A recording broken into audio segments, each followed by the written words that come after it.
What's good, Chiefs Kingdom, and welcome back to the Water Boys channel. As today, I'm going to take a dive into my top 5 draft prospects for the pass rushers. But before we do dive into that, please be sure to subscribe to the channel, as I will keep you up to date on anything Kansas City Chiefs related that you do not want to miss out on. And without further ado, let's jump into these pass rushers. Before we get going on these pass rushers, I do need to state and probably make, I don't even know if I want to call it a disclaimer or if that's the word I'm going to use, but it's the word I'm going to use. So when I say top 5 pass rushers, I mean that will be available in Kansas City drafts, or if they trade up or anything like that. So Aiden Hutchinson's not going to be in here. Trayvon Walker's not going to be in here. So I don't need to see a comment be like, well, this is a stupid list. There's not no Aiden Hutchinson. It'd be stupid to have him on the list because Kansas City doesn't have a chance to draft him. I'm going for guys who KC has a chance to get in round 1 and 2. And also, I will do one later, probably closer to draft, maybe mid-April, of my underrated players. Those will be for the positions that I think Kansas City will be interested in, and who they should keep their eyes out for, like in the 4th and 5th and 6th round. But now that we got that out of the way, let's dive into my number 5 prospect, and it's going to be Cameron Thomas. I think he's a good grab in the 2nd round. The thing about him, I think the thing a lot of people get about him, and they always do about these type of school kids, is he doesn't go against good competition, and that's just because of where he played. But that doesn't take away from the production he's had. That doesn't take away from the type of athlete he is too. He's a relentless pass rusher. He's a power pass rusher. He's got good technique. He's got good, like, I'm going to say arsenal, where he knows how to swim around and get to the quarterback no matter what. He never gives up on a play, and I think that would fit good for KC, and I think that's the kind of attitude they need. Definitely if you value a 2nd round pass rusher, let's say you don't feel like the value's there in the 1st round, which this pass rushing, it's very deep. Like, there's a lot of cool, intriguing prospects where you could be like, you could get a day 1 starter in the 2nd round, and KC's been known to do that. They've always, I feel like KC's success is more in the 2nd round than the 1st round. You guys can comment and let me know on that, but viewing this team throughout, and maybe that's why Veach always trades to the 1st round pick, but he knows where to find a value, and I think Cameron Thomas would be a good value too. And I don't know, like, I'm not going to take it there. I'm not going to be like, oh, it's just because he's white. But he looks like a Jared Allen off the end, or even like a Crosby. You can see he never gives up on a play. And that's something you need in a pass rusher too. Now at number 4, the reason I have him at number 4 is because I wouldn't trade up for him. And I don't really think KC would either. But let's just put a scenario where they do trade up. And honestly, if KC's trading up, the only 1 or 2 positions it would be for, I think one is wide receiver up there, and then I don't even think they would trade it for a pass rusher. But let's say they do. Jermaine Johnson. If Jermaine Johnson happens to fall a little bit, which he could, let's say if he falls in the 17 to 20 range, because we don't know how wild this draft gets.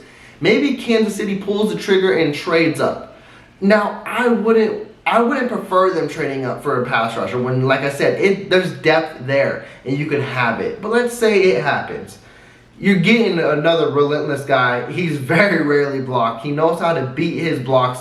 His production, it's okay in my eyes. I don't think it's too crazy, but let's just focus on the type of athlete he is. He's got great techniques. He's good with his hands. There's a reason why he can be projected a top 10 pick, even though, in my eyes, if I was to do a whole 32-team mock draft, I'd probably have him sliding, because this, even though there's not like crazy overall talent in top 5, this is a very depth draft, definitely defensive-wise too, where I can see teams targeting different needs, and I can see him end up sliding into like the 20th range. And if KC wants to pull a trigger there, Jermaine Johnson could be there from the 15 to 20 range.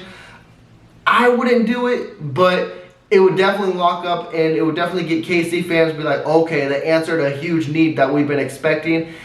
That's why I have Jermaine Johnson on this list, but don't get your hopes up because I don't see it happen. At number 3, let's go to one of my favorite prospects in the draft. Definitely one of my favorite pass rushers. I kind of want to put him at number 1, but I don't know. Maybe I like the other 2 guys slightly more. But when it gets closer to draft time, it'll get crazy, and I'll probably switch my mind up. But I really love Nick Bonitto's game. I know he's a raw talent and everything like that, but man, you see how he just be flying around the ball? His speed is always like 100 miles an hour. He doesn't care who has the ball. he's going to make sure he tackles you and he chases you down. And that's the type of attitude, type of playmaker I like on the team. Yes, he's young. He's very raw. It's someone you have to mold, teach the next steps of the game. But I might want to do that with him. I think he's still... We talk about raw. Last year we drafted Joshua Kando, who we hope matures and hope he gets more playing time this year. But I still think he's not as raw as Joshua Kando. I still think he's got more techniques. I think his hand movement's better. Now, he is susceptible to like the run game and coverage, and that's where the raw comes in. But if you just want him to go straight for the quarterback, he gonna find his way to the quarterback. And it's exciting to see because he will always be the winner in that race, and he'll always make the quarterback gets down. I would really love him in the second round. Like, it's either him or Cameron Thomas is one of my favorite picks in the second round. But Nick Bonitto is a thrilling prospect in my eyes, and I just love the way he plays the game. Another guy who's very exciting in my eyes, and if you didn't catch my mock draft, you wouldn't know where I'm going with this. But if you did, I'm going Arnold Ebiketie. Every time I'm starting to watch his tape, it's just... again, he's another one where they say he's raw, but if you just ask him to get the quarterback, he's gonna go get him. And also, too, it's not like a baby-ass tackle. It's like he flattens the quarterback every single time. I haven't seen one easy hit that he's taken like where it's like, you're coming down on me. It's like, no, I'm flatlining your ass and you're going down. And those are the type of sacks I love to see, and I feel like that's the type of attitude this defense is missing. Hard hitters, someone who doesn't give up, someone who is persistent on every down. Now, yes, there is areas where he can improve on run game, and I think that goes for a lot of these pass rushers too coming out. I don't know if it's something they do in college where it's something we don't talk about. It's like, just get the quarterback. Well, you can work on that in the pros, but it seems like a lot of them struggle in that and also in coverage-wise too. But Arnold Ebiketie's been growing on me just because you cannot watch his tape and not tell me you don't love him. Definitely highlight tapes where it's just him drilling the quarterback every single time. And he's from Penn State.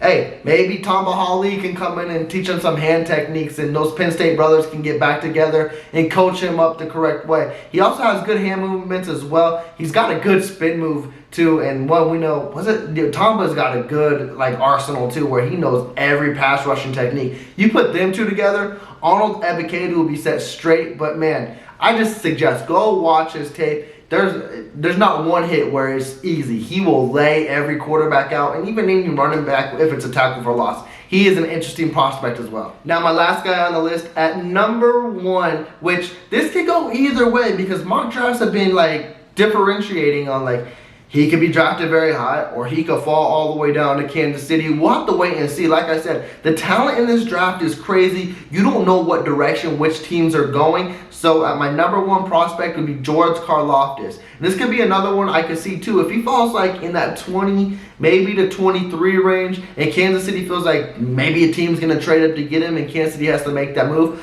I would honestly prefer if Kansas City traded up for a George Karlaftis over a Jermaine Johnson. That's my preference. I don't know. I like the way he's on tape more than I do Jermaine Johnson. But his stats don't pop up off the table. But what it does, he's a physical playmaker. He sets the attitude. And I just love his style of the game.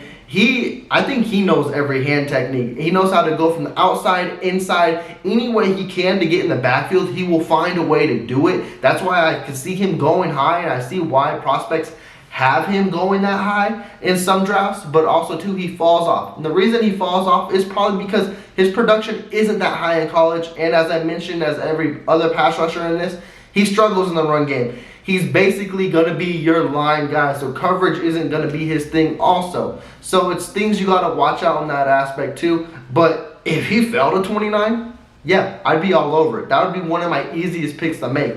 I think you pick him there and then you get your wide receiver at 30, cornerback too, whatever you want to do. I think it's all available. Definitely you have someone like George Karlaftis right there. He's a very intriguing prospect. I wouldn't let the production fool you whatsoever.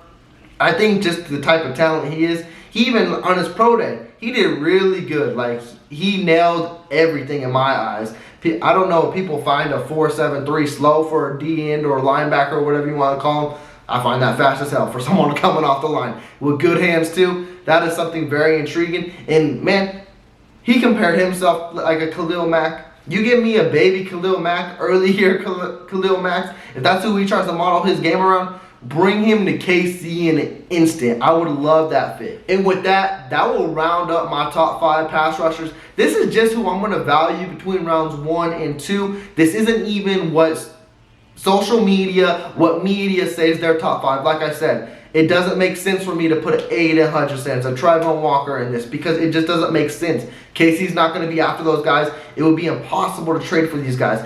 I made a realistic one. You guys comment down below. Let me know who I missed out on. Let me know who I should keep my eyes out on. And I might talk about it in a further video because this draft season, it's the month of April. So it's going to be fun. We're going to be diving all into it. But before I do close this out, please be sure to subscribe to the channel. And I also want to thank you for all the love you guys left me on the last video. We're up almost getting close to 3,000 views. It's crazy. I really appreciate it. We're getting the subscribers up. Chiefs Kingdom, let's keep getting it up. And with that, I am checking out. Y'all take care.